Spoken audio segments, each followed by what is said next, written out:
Bueno,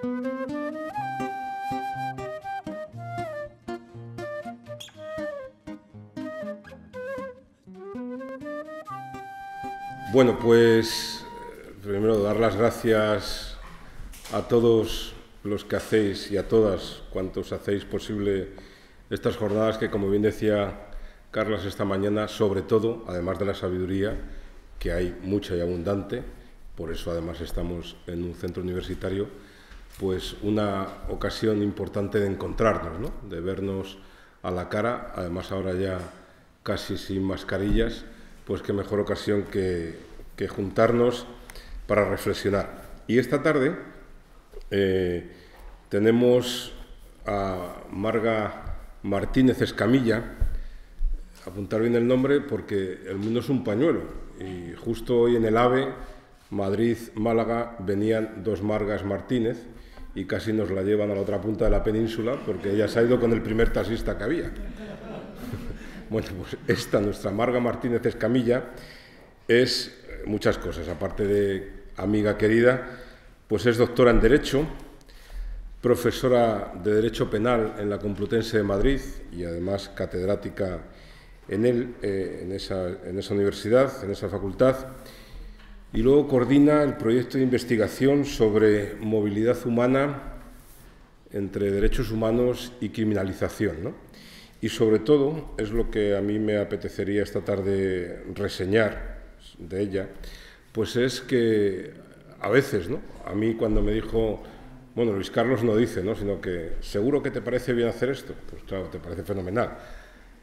Cuando me dijo presentar a Marga, no por no conocerla, sino que presentar a una catedrática de Derecho Penal, pues porque la tenemos mucho cariño, pero yo decía, madre mía, ¿no? Como el Derecho Penal, bueno, con todos mis respetos, ¿no? Como que da miedo. Lo penal y el derecho, ¿no? Sin embargo, yo creo que Marga, junto a tanta otra gente, ha sido capaz de hacer entendible no solo las sentencias, a veces pues muy rebuscadas, no sé si porque los juristas, pues a veces para justificar sus decisiones tienen que hacer que los ciudadanos tengamos serias dificultades de entenderlas, sino que creo que Marga es de esas personas que tiene un pie en la academia y otro pie en la calle, ¿no? Y a mí me parece que eso es muy importante.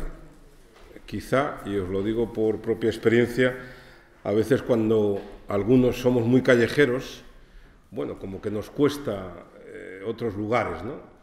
Lo de esa gente que pisa moquetas siempre, bueno, no sé si, me imagino que en la facultad, quitando la aula magna, no creo que haya muchas, pero bueno, ¿no? Esos ámbitos, ¿no? Como que a veces los vemos como gente que se dedica a cosas extrañas, que no hay quien les entienda, que tendrá que ver lo que esta gente trabaja con la realidad, en mi caso, que vivimos muchos, ¿no? De desprotección, de vulnerabilidad, de acompañamiento. Bueno, pues yo creo que tenemos la oportunidad no solo de tener esta tarde entre nosotras a una persona que sabe mucho derecho, que también, sino además que ha pisado y que pisa mucha calle, ¿no? Marga también pertenece y ha sido, y a mí me parece que es muy importante para todos nosotros en estas jornadas, ha sido de ese grupo motor que ha querido desde la sociedad civil hacer memoria y no olvidar las injusticias cometidas por el sistema luchando por la justicia, ¿no? Marga, junto a otras personas, pues ha sido de ese grupo promotor que acabó sentando al Estado o a los representantes de él en los tribunales por en otro término que utilizan los médicos a veces, aquí en la sala hay alguna, por la infausta muerte, ¿no? También cuando los médicos hablan de infausta muerte, yo me acuerdo del primer informe de un chico que era seropositivo, digo, madre mía, qué manera más sencilla de decirnos que está muy malito y que el pobre... Bueno, pues de la infausta muerte de Samba Martín en el CIE de Aluche. Recordáis, aquella mujer que por falta de atención y por tanto de asistencia acabó muriendo. Bueno, pues Marga, junto a un grupo de abogados y abogadas, pues fueron capaces, ellas y ellos, pero sobre todo ellas, porque eran mayoritariamente mujeres, de sentar y de acabar con una condena al Estado que hace poquitos días ya, por fin, la hija y heredera, lógicamente, de Samba, que ahora actualmente vive en París, pues pudo cobrar esa indemnización que evidentemente nunca va a satisfacer ni el dolor de la madre injustamente perdida, ni tampoco a nadie nos satisface, pero sí que nos parece, o puede parecer, que es un elemento simbólico, primero de reconocimiento de un error que no se debe volver a repetir en ningún sitio privativo de libertad, mucho menos en los CIES, y no podemos olvidar la huelga de hambre que ahora mismo hay en el CIE de Algeciras, sino también que nos debe llevar a seguir luchando por la justicia en todos aquellos rincones, ¿no? Bueno, pues yo os dejo con Marga, que es mucho más interesante que el rollo que yo os estoy metiendo, aunque ella lo vale y mucho más. Y sobre todo eso, a mí me parece que es importante que nos quedemos con esa clave, cómo Marga y otra gente han sido capaces de tener un pie en lo académico, con toda la excelencia que la universidad debe tener, precisamente el saber académico que tiene como principal objetivo también la atención y la defensa de los derechos de los más vulnerables, y también ese pisar no solo las calles, sino los CIES y tantos lugares donde personas migrantes hoy están viendo tristemente sus derechos vulnerados. Pues muchísimas gracias por estar con nosotros y escuchemos, que seguro que vamos a aprender y que vamos a entender muchas cosas. Y bueno, aunque estas jornadas tratan de las migraciones, en el tema que yo quiero plantear aquí hoy, la extranjería no es el tema central, ¿no? El tema que yo quiero plantear trata pues de otras realidades y de otras fronteras que muchos de los que están aquí conocen muy bien, que son pues las fronteras de la exclusión social, de la pobreza, de la vulnerabilidad, de la trata de seres humanos. Y de esto va un informe que en el proyecto que coordino realizamos hace poco y que tiene el mismo título que la ponencia, que es Víctimas de trata para delinquir, entre la protección y el castigo. Que yo prefería otro título. Yo quería haberle titulado al informe El Ministerio Fiscal contra Angelina, por el empeño del Ministerio Fiscal en condenar a Angelina, que ahora pues os diré quién es. Yo creo que lo más fácil sería empezar por los hechos que se declaran probados por unas sentencias que ahora os comentaré y que dicen lo siguiente. Dice: la acusada, Angelina, llegó al aeropuerto de Barcelona en un vuelo procedente de Lima, albergando en el interior de su organismo un total de 25 preservativos que contenían cocaína líquida con un peso total de 474,80 gramos destinada al posterior tráfico. La acusada fue captada por una organización dedicada al tráfico internacional de drogas que se aprovechó de su situación de extrema vulnerabilidad. En el momento de producirse los hechos, era madre de un bebé de 4 meses nacido de forma prematura, tras 7 meses de embarazo. Residía en un barracón de zinc en uno de los arrabales de Lima junto a su madre, 2 hermanos y otras 2 personas, siendo los únicos y escasos ingresos los que aporta la madre. Tal situación de pobreza y necesidad le llevó a insertar anuncios solicitando trabajo de forma urgente. A través de los mismos fue contactada por una organización que le ofreció la cantidad de 4.000 euros a cambio del transporte de la sustancia. Le facilitaron la obtención de transporte y el billete de avión. Después de suministrarle la medicación para facilitar la ingesta y el mantenimiento de las bolas en el interior de su cuerpo, estas fueron ingeridas en presencia de quienes le habían captado, transportándola al aeropuerto y diciéndole que a la llegada al destino la estaría esperando una persona. Bien, esto son supuestos bastante frecuentes de la jurisprudencia penal, y el fiscal pedía para Angelina una condena por un delito de tráfico de drogas con una pena de 5 años de prisión y 130.000 euros de multa. A pesar de esta acusación del Ministerio Fiscal, la sección tercera de la Audiencia Provincial de Barcelona absolvió a Angelina.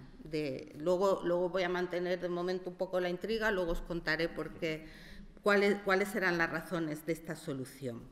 El fiscal recurrió en apelación manteniendo su misma pretensión, y el Tribunal Superior de Justicia de Cataluña, en una sentencia de 2 de noviembre de 2021, rechazó el recurso, ratificó la sentencia de instancia y, además, apuntaló los argumentos de la sentencia de instancia. Y, bueno, pues de nuevo el Ministerio Fiscal recurrió en casación ante el Tribunal Supremo, que ha admitido el recurso, y está pendiente que el Tribunal Supremo pues dicte sentencia.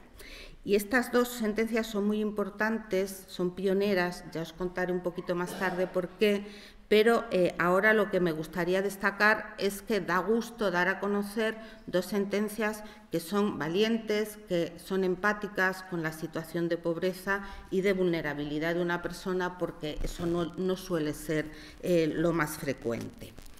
Y quizás plantearéis que si el Ministerio Fiscal pedía una pena, ¿no?, que nos hubiera correspondido, sería la misma que nos hubiera correspondido a nosotros, si el derecho penal no tiene mecanismos o no tiene herramientas para adaptar la pena a el menor reproche que le corresponde a cada persona, pues en función de determinadas circunstancias.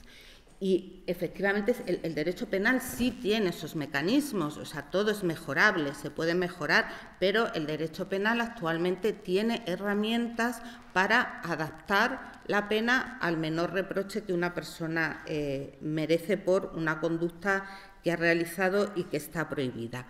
Y una de estas herramientas es lo que se llama la eximente de estado de necesidad, que dice que una persona queda exenta de pena o se puede eximir cuando actúe en estado de necesidad para evitar un mal propio o ajeno, ¿no?, pues infrinja, lesione un bien jurídico o infrinja un deber, y pone como uno de los requisitos para eximir de pena que el mal causado no sea mayor que el que se trata de evitar, ¿vale? O sea, dice, el que en estado de necesidad actúe para evitar un mal propio o ajeno, pues se le eximirá de pena si el mal causado no es mayor que el que se trata de evitar. Y estos casos, como el de Angelina, son frecuentes, y también la alegación de las defensas de estas personas acusadas normalmente alegan que actuaron en estado de necesidad.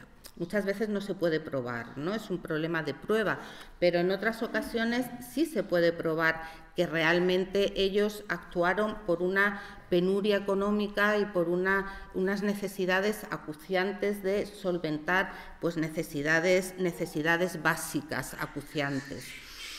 Y ¿qué es lo que pasa? Que, según la jurisprudencia del Tribunal Supremo, el estado de necesidad prácticamente y de forma general viene a decir que en los delitos de tráfico de droga no se puede aplicar el estado de necesidad, porque entiende que los males que causa el tráfico de droga pues son elevadísimos, y hay una gran desproporción entre los males que causa el que trafica con droga y los males que intenta evitar, que muchas veces ni los tiene en cuenta, ¿vale? O sea, esta jurisprudencia, por una parte, maximiza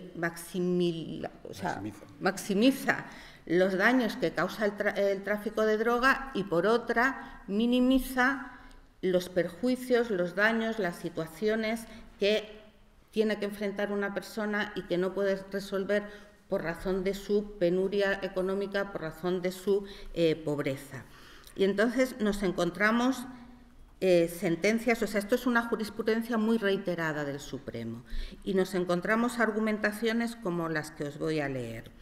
Dice, no cabe duda que el tráfico de drogas como la cocaína con las que traficaba el acusado constituyen actualmente uno de los males sociales más graves, en razón a las gravísimas consecuencias que su consumo ocasiona, consecuencias que abarcan un amplio espectro, desde la ruina física, psicológica, económica y social del adicto, a la destrucción de las relaciones familiares, con el subsiguiente e inevitable sufrimiento que ello supone, sin olvidar la fuente inagotable de delincuencia, con resultados siempre dramáticos y con frecuencia trágicos que tal tráfico genera. La desproporción entre los intereses enfrentados en el caso de Autos, que también era un supuesto de pobreza severa, se muestra tan evidente y abrumadora que no precisa mayores comentarios para poner de manifiesto la primacía que ha de otorgarse a la salud colectiva sobre una particular situación de dificultad económica que en ningún caso permitiría justificar una agresión a la salud de la comunidad de la gravedad y consecuencias como las que supone el consumo de sustancias tan nocivas como aquellas con las que traficaba el acusado. Bien, de esta forma de argumentar, ¿no?, del Tribunal Supremo, creo que hay que destacar que es una forma muy peculiar de valorar los daños, o sea, los males que están enfrentados, porque por una parte, como decía, maximiza los daños del tráfico de drogas y por otra parte minimiza los de la pobreza. Pero es que además, a la hora de ver qué daños ha causado esa persona, en concreto qué daños ha causado Angelina, no tiene en cuenta la conducta de Angelina, o sea, no tiene en cuenta la concreta en qué ha consistido su conducta, sino que lo que le imputa es todos los males que conlleva el tráfico de drogas a nivel global. O sea, no tiene en cuenta que esta señora es el último eslabón de la cadena y lo que ha hecho ha sido tratar de introducir en España 400 y pico gramos de droga, que, bueno, pues es una cantidad importante, o sea, pero no tiene tampoco ninguna influencia en el mercado de la droga, ni en el precio, ni en la oferta. O sea, ella ha introducido esa cantidad que equivaldrá a X dosis y que llegarán a X personas, pero no tiene la culpa de todos los males que, como decía, a nivel global puede conllevar el tráfico de drogas, que si os habéis fijado en lo que os he leído, parece que es lo que se imputa en estos casos, ¿no? Bien, y pues el Tribunal Supremo, las audiencias, hay algunas excepciones, aunque la mayoría de los tribunales inferiores pues reproducen esta jurisprudencia. El Tribunal Supremo solo alguna vez ha aplicado el estado de necesidad de forma incompleta, es decir, como atenuante, pero no como eximente de la pena, en supuestos en los que la persona que necesitaba ese dinero actuaba para salvar la vida de un familiar en casos en que la muerte era inminente. O sea, o esa persona se operaba o moría, y eso se probaba en el proceso, ¿no? Y en esos casos incluso decían, vale, solo vamos a atenuar, no vamos a eximir de pena.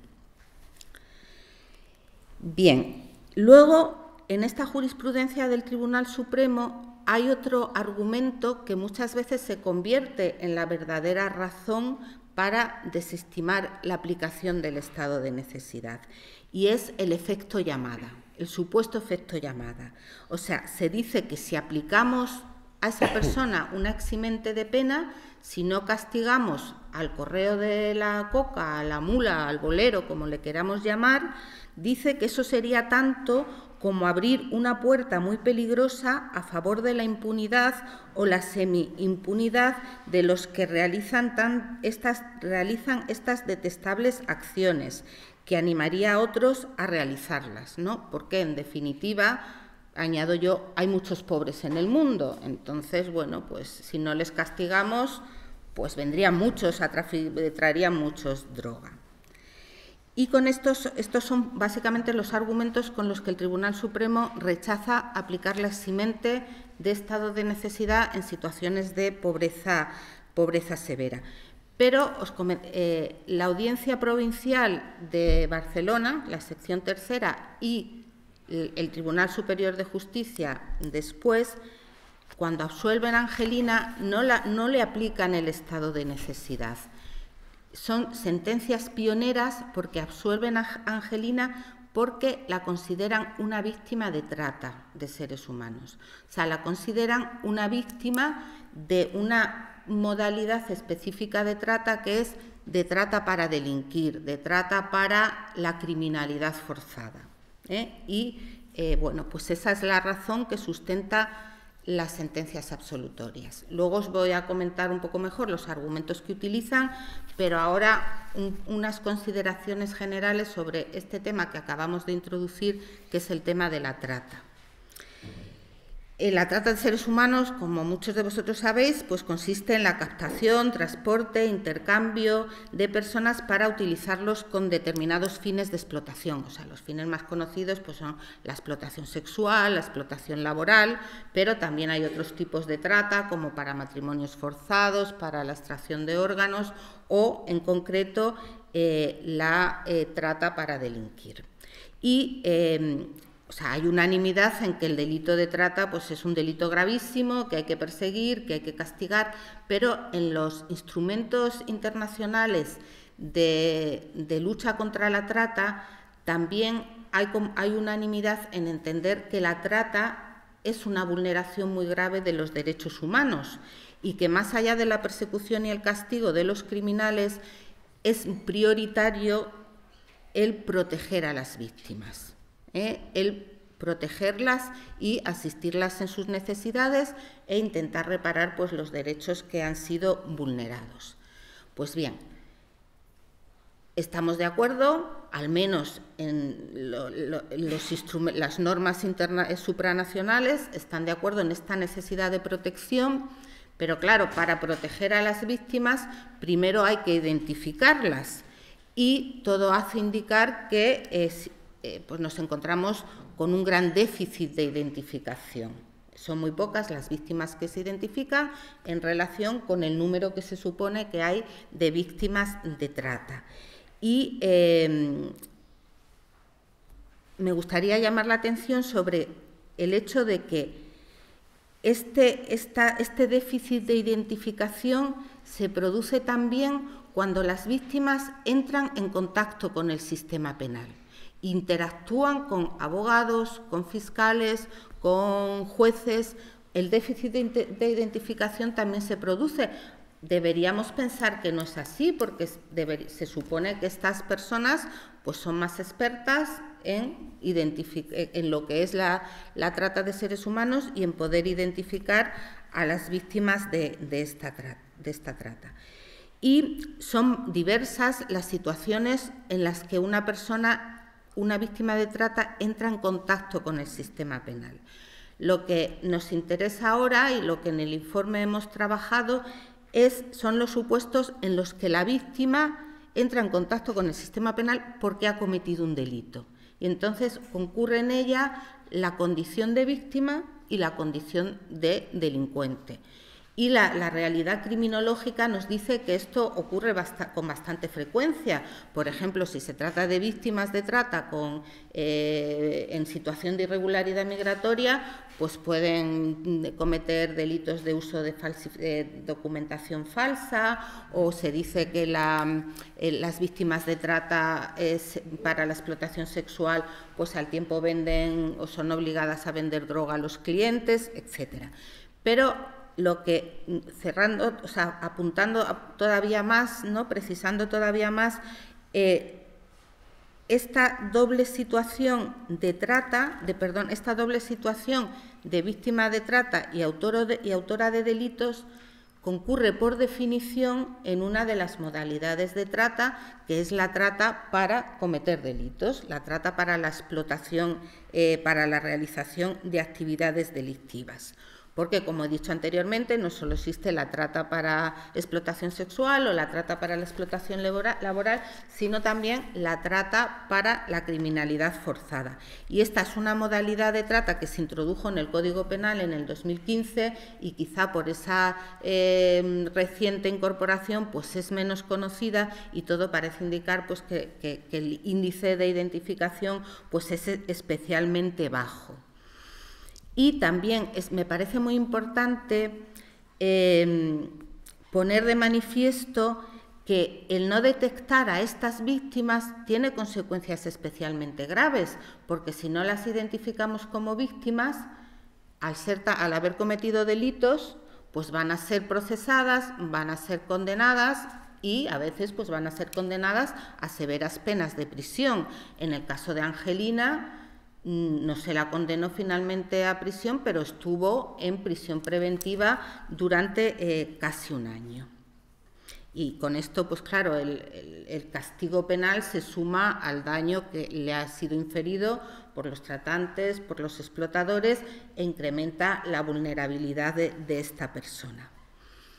Y para evitar que esto suceda, para evitar que estas víctimas de trata que se han visto compelidas o se han visto forzadas a cometer delitos en el contexto de la trata, los instrumentos internacionales, en concreto el Convenio de Varsovia y la Directiva de 2011/36 de la Unión Europea, incorporan un principio que se considera básico en esta materia, y es el principio de no punición, que lo que quiere decir es que supone la posibilidad de no perseguir ni castigar a la víctima de trata por los delitos que se haya podido ver obligada a cometer en el contexto de esa trata.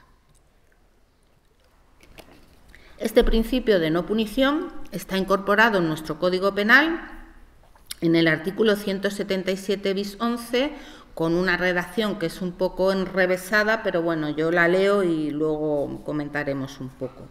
Dice: la víctima de trata de seres humanos quedará exenta de pena por las infracciones penales que haya cometido en la situación de explotación sufrida, siempre que su participación en ellas haya sido consecuencia directa de la situación de violencia, intimidación, engaño o abuso a que haya sido sometida, y que exista una adecuada proporcionalidad entre la situación y el hecho, entre dicha situación y el hecho criminal realizado. O sea, esta es la consagración en nuestro Código Penal del principio de no punición que se introdujo en el 2010. Bien, pues desde el 2010, o sea, hace más de 10 años, por primera vez, desde que se introdujo, la jurisprudencia española en estas dos sentencias que os he comentado aplica por primera vez el principio de no punición. Y además lo hace, como ya sabéis, en un supuesto de trata que escapa a los estereotipos, porque siempre pensamos en trata para la explotación sexual, laboral, ¿no? Y aquí estamos en un supuesto que estos órganos judiciales identifican como un supuesto de trata para delinquir. Bien, vamos a ver, esto en general, vamos a ver cómo aplican la Audiencia Provincial de Barcelona y el Tribunal Superior de Justicia este principio de no punición. Para poder aplicar el principio de no punición, el presupuesto es que estemos ante una víctima de trata, ¿vale? Y ambos órganos judiciales entienden que no hay problema para considerarla una víctima de trata. O sea, para que haya trata se tienen que dar una serie de conductas, pues captación, traslado, etcétera.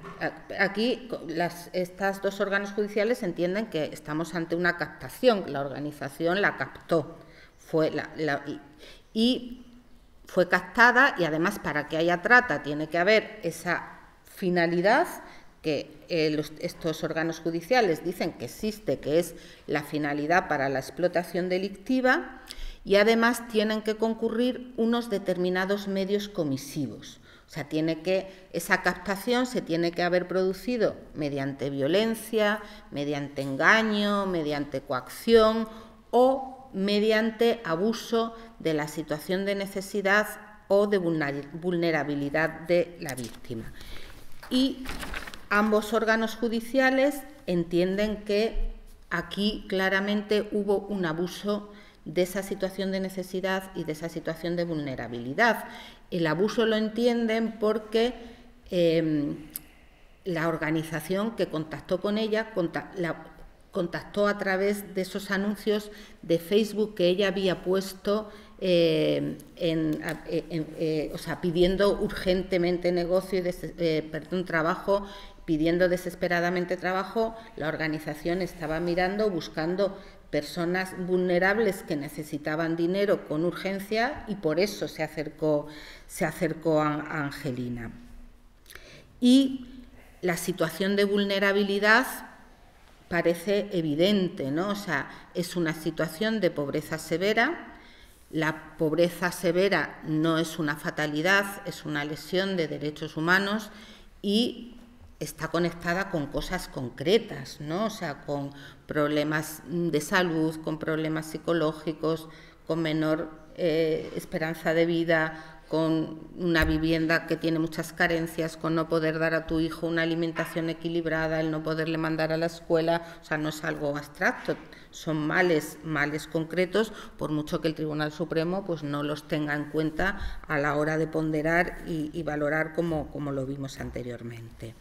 Y en estas situaciones de vulnerabilidad y de pobreza severa, por supuesto, recaen tanto sobre hombres como sobre mujeres, pero en el caso de Angelina yo creo que también hay una perspectiva de género que es muy interesante tener en cuenta, porque la familia de Angelina representa como un arquetipo de familia monoparental muy extendido, ¿no?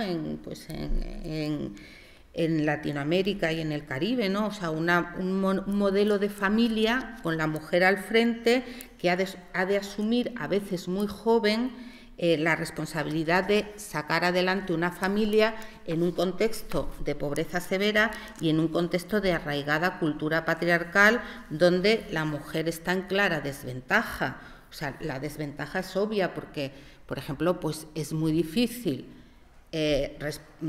responder al rol de cuidados que te ha sido asignado. O sea, ella tiene que cuidar a un niño, a un bebé de 4 meses, a un hermano que estaba enfermo y al mismo tiempo tiene que trabajar. Es complicado, digo, encontrar un trabajo que te permita este rol de cuidados, ¿no? Y por eso es interesante que tengamos, o sea, es interesante ver que cuando se habla de feminización de la pobreza, con esta expresión no solo se indica el predominio de las mujeres entre la población empobrecida, sino también la desventaja en la que se encuentran ante la posibilidad de obtener esos ingresos que necesitan, ¿no? Por eso digo que aquí me parece es un ejemplo claro de, bueno, pues que esta perspectiva de género aquí también es interesante porque hay unos roles que también la colocan, o sea, incrementan su vulnerabilidad, esas obligaciones que le vienen impuestas de cuidar a su hijo. Luego tiene 21 años, ¿no? No sé si yo tengo un hijo de edad parecida y dices, jo, qué inmaduro, ¿no? El fiscal, no sé si tendría un hijo de edad parecida, pero bueno, pues Angelina no le debió parecer tan inmadura a la hora de valorar que con 21 años, pues también la capacidad que tienes para resistirte a lo que una organización te propone, pues es bastante menor.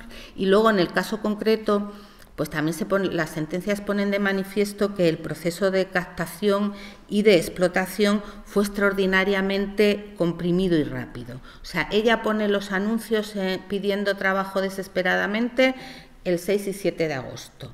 El 8 de agosto la organización contacta con ella. Ese mismo día la llevan a sacarse el pasaporte, la llevan a casa de una amiga para que deje a su hijo. La trasladan a un lugar donde la preparan para la ingesta, o sea, le dan medicamentos, le preparan para la ingesta y el día 10 ella estaba ya volando hacia España.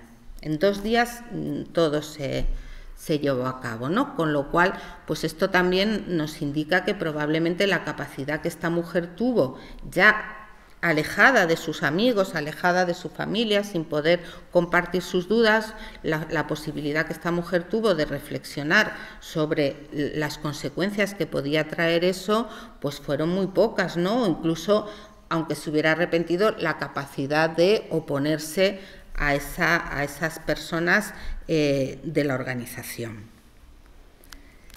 Bien, la conclusión de todo esto es que estas sentencias consideran a Angelina una víctima de trata y, por lo tanto, entiende que el presupuesto se da para poderle aplicar el principio de no punición.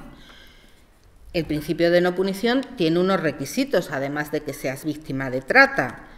el delito que has cometido tiene que ser consecuencia de la explotación, de la situación de intimidación, etcétera. Aquí no hay ningún problema, o sea, hay una serie de requisitos que no plantean problemas, pero hay otro requisito que no está en los textos supranacionales de lucha contra la trata y que ha sido incorporado de motu propio por el legislador penal, y es el requisito de que exista una adecuada proporcionalidad entre la situación de violencia, intimidación, engaño o abuso a que haya sido sometida la víctima y el hecho criminal realizado.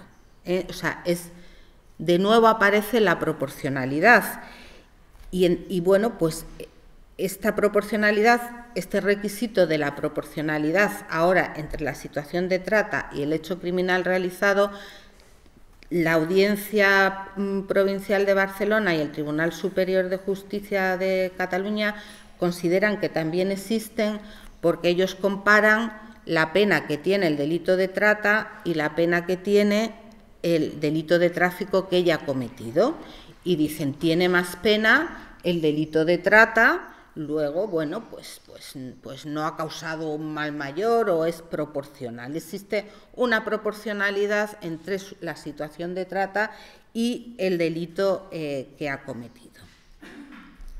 Bueno,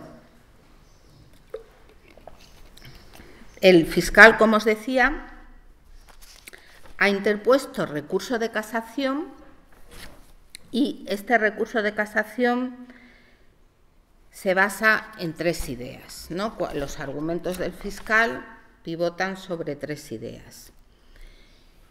De nuevo, dice que hay que traer la doctrina, hay que aplicar la doctrina del Tribunal Supremo sobre el estado de necesidad. Dice aquí, igual que ocurría en el estado de necesidad, el mal que causa Angelina transportando 480 y tantos gramos de droga es un mal inconmensurable, es un mal tremendo, o sea, no puede estar justificado por ningún motivo y hay que interpretarlo, el requisito de la proporcionalidad. En el delito de trata lo tenemos que interpretar igual y hay que aplicar la misma doctrina que aplicaba el Tribunal Supremo cuando este problema se enfocaba desde el punto de vista del estado de necesidad. Pero claro, aquí yo creo que es importante hacer ver que no se puede trasladar eso así tal cual, porque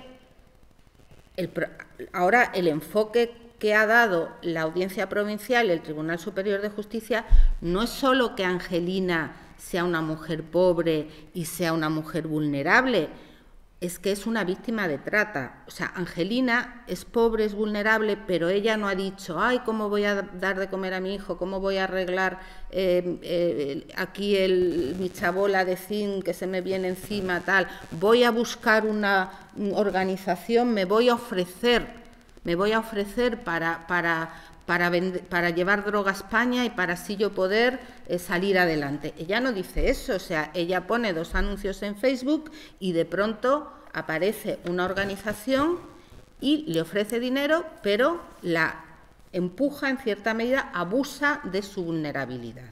O sea, entonces esta idea no la podemos olvidar, no es solo una mujer pobre, es una mujer pobre y una víctima de trata. Vale. Segundo argumento del Ministerio Fiscal. Efecto llamada, ¿no? Dice, tengo por aquí, dice textualmente. Dice, todo ello sin necesidad de recordar que de aceptarse la tesis, o sea, la tesis de considerarla, de aplicar el principio de no punición, constituiría un factor de primer orden para potenciar el tráfico de drogas, pues los cárteles de la droga dejarían de utilizar sofisticados medios para el transporte de las mismas, valiéndose de personas indigentes para el traslado de la misma, dado que su situación de precariedad le otorgaría una patente de corso para la comisión del delito, sin mayor riesgo que en caso de ser descubierto pudieran perder la mercancía. O sea, este efecto llamada es potente, o sea, tampoco hay que... o sea, es fácil de... O sea, se puede rebatir, pero en principio, decía, hombre, es que es verdad, claro, o sea, es que si, como lo que decíamos antes, hay muchos pobres en el mundo, ¿no? Si la absorbemos, pues entonces van a venir más, ¿no? Lo que pasa es que a mí me parece que un órgano judicial no puede utilizar esta argumentación del efecto llamada, o sea, porque estás suplantando una decisión que no le corresponde. O sea, en el caso de las víctimas de trata, el Estado español ha apostado por la protección de las víctimas de trata, o sea, ha suscrito unos instrumentos de lucha contra la trata que han incorporado el principio de no punición. Entonces, esas consideraciones de política criminal ya las ha tenido en cuenta el Estado a la hora de suscribir estos principios, a la hora de apostar por la punición. Por la no punición. Y luego el tercer argumento que utiliza el fiscal dice, es que no hubo abuso, dice, porque Angelina actuó a cambio de 4.000 euros. Entonces, ¿qué abuso? Si le pagaron un dinero o le iban a pagar un dinero, pues que a ella le venía muy bien. Bueno, pues estos son los términos de la discusión. Las cartas están sobre la mesa. El Tribunal Supremo tiene que decidir si proteger a estas víctimas de trata o priorizar el castigo. Y bueno, pues ya veremos a ver lo que decide. Sí, muchas gracias.